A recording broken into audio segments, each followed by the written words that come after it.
And still to come, imagine a world where you're able to travel back in time to the moment you first heard your favourite song. Well, that is the idea behind Lucy Boynton's new film, The Greatest Hits, and she'll be here later to tell us all about it. Yeah, very good. But now, last night, the search to find the UK's best amateur cook began as the first 6 hopefuls whipped up a storm in the MasterChef kitchen for the show's landmark 20th series. And 2 men who've been there right from the start, our judges John Torode and Gregg Wallace. Before we speak to them, let's remind ourselves why the show continues to be a recipe for success. Welcome to MasterChef. There's only 1 in 1,000 who's got what it takes. We love the base biscuit base. We love the buttery biscuit base. I want more of that. I could be wrong, but I think John Torode just told you to push it with salt and pepper. Dun, dun, dun, dun, dun. Push it real good.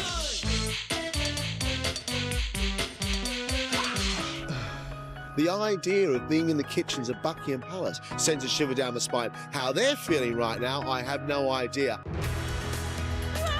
This is the best thing that's ever happened to me. I think they enjoyed the montage. Yeah. Let's give Greg and John the MasterChef introduction they deserve. Served on a green sofa under some warm studio lights, it's MasterChef judges John Torode and Gregg Wallace. Brilliant. To make you feel at home. Thanks. So the show came back last night for the 20th series, big birthday. How do you think MasterChef has influenced people's attitude to cooking?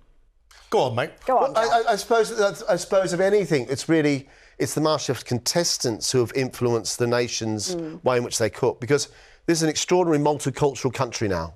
And what we're seeing is this amazing group of people who are really proud of their heritage coming into the MasterChef kitchen and showing it off to the rest of the country. And so what that's doing is opening up the world of food to so many other people. And of course, we do it by travels. We used to do it by travels, but now it seems to be that it's the people who have always been around us are actually showing the rest of the nation what's extraordinary.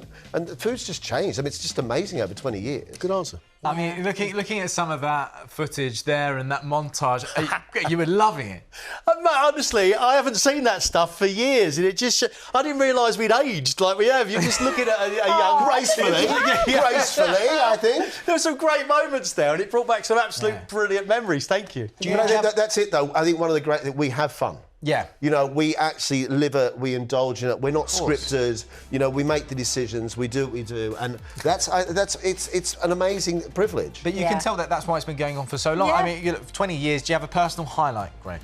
I actually do, and it was the year Drew Baker won it. I mean, he's a mate of ours, and we were cooking for a Maharaja in Jodhpur in the Maharaja's palace. Wow. And I just stood there and I thought, where are we? What do we do? This is an extraordinary moment. Wow.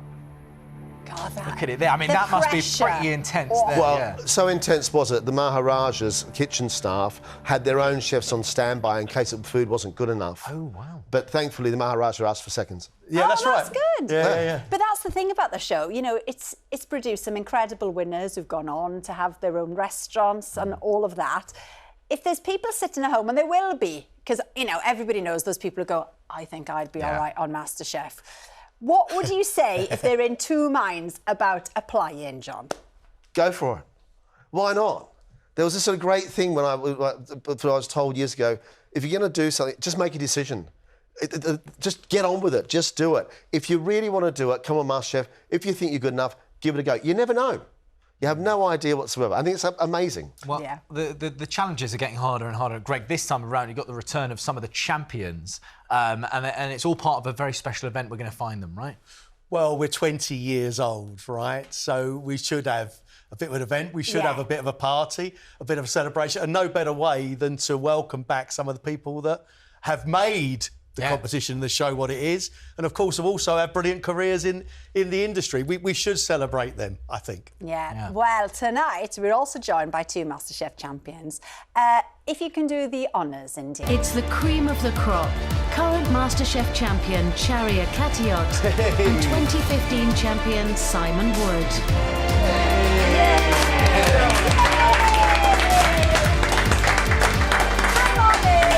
Welcome, guys. Hi. How are we doing? You guys got your own little entrance hall and everything. Yeah. That's really cool. Well, We were brought up the back stairs. Yeah. How come you guys get this and that, but we don't get this in our Yeah, the studio? big guests can get the big entrance. These are champions. Charity, current champ, right? I mean, how did it feel returning last night as a guest judge and being on the other side? Yeah, that's weird. That's really weird. It's feel weird. I don't think I like to tell people what I think about their food because I know they work really hard. There's a lot of pressure, and I always wanted to appreciate their food. I don't want to tell them, oh, that's not good. That was a bit weird for me. I'd rather go into the kitchen and cook. Right. But, you know, that's the thing, Simon. It must be one of the most high-pressured situations where you can be competing. But you completely, obviously, sympathise with the contestants. Of course you do, yeah. I mean, I remember my first day in that kitchen, what a nerve-wracking experience it was. You know, anyone that looks back will remember just how stressful that was for me. And going back the second year to judge is just as challenging as well. But I'll never forget, there was one day, it was John, after I cooked for the first time, and John grabbed hold of both my hands and said, you're going to have to stop it. You're going to have to stop shaking, or it's going to cost you, you know, it's going to cost you. And eventually, I got to where I needed to be, and here we are now. But yeah, it's challenging. It's really stressful. Yeah, I can imagine. It's so nice, though, to see when it goes full circle. Chariot, for you, a big moment in your series was you made your signature cow soy dish for Monica Galetti. And then at the time, she was like, I can't wait to come to your restaurant and try it. You're now opening your first restaurant next month. Yes. I mean, how are you feeling? I mean, everything's falling into place, right? Yes, and they're living the dream. I mean, like, unbelievable, life-changing experience, and it's crazy. I dreamed to open a restaurant, but I didn't think it's gonna come this so soon. But yeah, but then, like John said, you know, when you want to do something, go for it.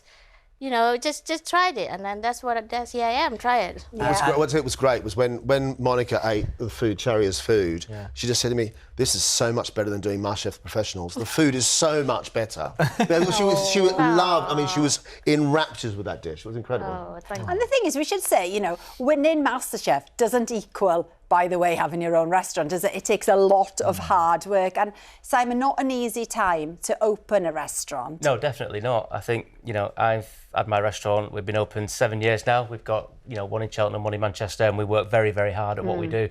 We're very passionate about it. And, you know, if I could say anything to Chariot, it would be just like work really hard, get up every morning, go in and enjoy it. You know, and some days you won't, but you'll go there anyway because you love it. And, you know, that's the nature of it. It is for love. Yeah. Chariot, is Monica going to be the first person on the guest list of the new restaurant then? Yes, Monica, can you see this? Yeah. Who's going to I be hope there? so, yes. Oh, the second, because Greg would be the first. Oh, perfect. Well, I was at your opening. Are you not so keen on John? John as well. Because you know, in the back room, John said, I'm really sorry, Chariot, I can't make it. So that's why. I see. I want to be there, but I can't be there, sadly. But you had the invite. Good. Guys, thanks all. And do you know what? If only we had someone to tell us when the next dramatic episode of MasterChef was on. You can watch MasterChef tomorrow at 9 p.m. on BBC One and on iPlayer. Thank you so much to India, the voice of MasterChef. Well, look, it's time now to introduce our next guest tonight. She played Freddie Mercury's partner Mary Austin in Bohemian Rhapsody and Marie Antoinette in the hit film, I'm going to say this right, Chevalier. Beautiful. Thank you. It's Lucy Boynton. Beautiful pronunciation. Isn't it nice? Yeah. Thank you, Lucy. Perfect. Lucy, I have to ask this question purely because you have two MasterChef experts right next to you.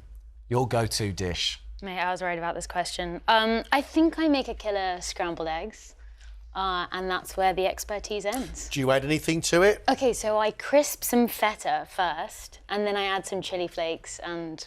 Mate, that'll get you through round one. Right? Yeah. Okay, feeling good. Thank you. Just round one. Has anyone ever made, like, just thought, yeah, round one, bang, scrambled eggs, that's it? Nah. No? No. No, so she, yeah. Only till recently, somebody actually made us breakfast, which was a real highlight. Because actually, you know what? A bit of toast, some bacon, and a fried egg is a really good thing. Yeah. They went straight through. There you go. Well, we know the secret now. Yeah, don't that's we? it. Just do a fry up and you'll be Basically, fine. fry, yeah. Sorry, Lucy, yeah. Well, luckily, Lucy, you're not here to be judged on your food, by, you know, John and Gregg. You're here to talk your brilliant new film, The Greatest Hits. It's a romance which follows one woman who's able to travel back in time to revisit memories with her late boyfriend. Let's have a look. 2 years ago, my boyfriend Max passed away. Ever since the accident, certain songs literally pull me back into the past. What do you want to do today? All of it. What if I can save him? What if I can change that moment and the accident never happens? Save him. Coming?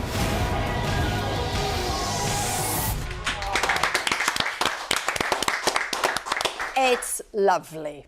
Thank you. Right up my street. You know, it is a love story, but obviously it tackles a very difficult subject of grief as well. Tell us a bit about what your character Harriet goes through. Well, I think we meet her at a really interesting time because it's the 2-year anniversary of her boyfriend's death. And at that point, I think everyone has kind of assumed she should be so much further along in her healing. But with this ability to go back in time through these songs they listen to together, she hasn't had to, in a way. And I think that initially was such a gift. It's kind of what we dream of, getting this extra bonus time with someone we've loved and lost. And that has ended up kind of keeping her in the past and unable to move forward. And then enters David, played by Justin H. who gives her a reason to want to be in her present tense for the first time. And it's this kind of, turns into this beautiful 2 love stories set against a killer soundtrack. So it's lovely. And we were saying, weren't we, it's a brilliant concept because, of course, music can transport you back to a very specific moment, can't it? For you, Lucy, difficult question. What would be the song? What's the moment? It's so hard to choose. I think I grew up with the Beatles. I grew up in the States for a bit, so I think as a Brit, my parents kind of pumped the Beatles into our flat. So much would be the Beatles, but then the first thing that comes to mind is Paint the Town Red by Doja Cat. Wow. Plot twist. I was filming something at the end of last year that was really, really heavy, and so I'd go into the hair and makeup truck and they'd play this song at full volume to try and kind of cleanse everyone and reset for the end of the day. So that's been the one that pulls me instantly back in time and kind of puts me in a better headspace. Yeah, nice. Totally. John, what about yourself? What song takes you back to a special time? Funny enough, something to do with you, really. Oh, really? It's Gold. Okay. Spandau Ballet. No, there it is. It's always on repeat, just in case. Just fantastic. Yeah. Yellow Corolla, Beach Road in Melbourne, windows down as loud as I possibly could because I was an Australian, and that sort of music wasn't really accepted. It was you were sort of odd if you listened to New Romantics or modern music. So that's the music I loved, and it made me feel free. And I drove along and escaped the world. It was great. I still tell my dad he's odd for playing it now. Anyway. Yeah. From me, poor thanks for writing it. No, of course. Lucy, look, this isn't your first film about music, and obviously you're starring in Bohemian Rhapsody, a fantastic movie. And today actually marks 40 years since Queen released I Want to Break Free, which is such a huge song. Do you get that extra special feeling whenever you hear Queen songs now? Yeah, 100%. It was such a special experience, and I think over the course of that, we all know every single word to Bohemian Rhapsody. So now when that comes on as like a classic, it just feels like you have a kind of secret entry point to that thing. So it takes me straight back. Totally. Yeah. And then, of course, your co-star is about to go on to play Superman. I don't know why I said it like that. Why did I do that? Loved it. I have no idea. Yeah, there you go. Do you think David will make a very good Clark Kent? Because he looks incredibly Superman. That man walked out the womb with that curl, looking exactly like Superman. No, he'll be excellent. He's such a collaborative special actor, and he'll bring something so human to that superhuman role. Can Al do the title song? Can you do the theme music? Sorry. Please, this is the debut. You've had so many roles. Anyway, your first notable role, though, was in Miss Potter, wasn't it? Yeah. Weren't you just 12 or something then? Yeah, I was 11 when we filmed it. 11? Look at the lovely photo. Aww. Yeah, slightly higher voice, slightly. How did that come around then, that role? That was, I was just really lucky. A casting director watched over a drama lesson at school, Priscilla John, and she chose myself and another girl to audition. And I think my mum thought it would be a great education in rejection of the industry. And then I did a few workshops and eventually got the role and was introduced to my agent, Olivia. Yeah. It's easy as that. Well, The Greatest Hits is available on Disney Plus from next Friday. Yeah, that's all we've got time for tonight. Thanks so much to all of our guests. I'll be back tomorrow with Alex Scott, and we'll be joined by Adrian Lester and Andy Oliver, and Nick is here for Watchdog. Have a great evening. Bye-bye.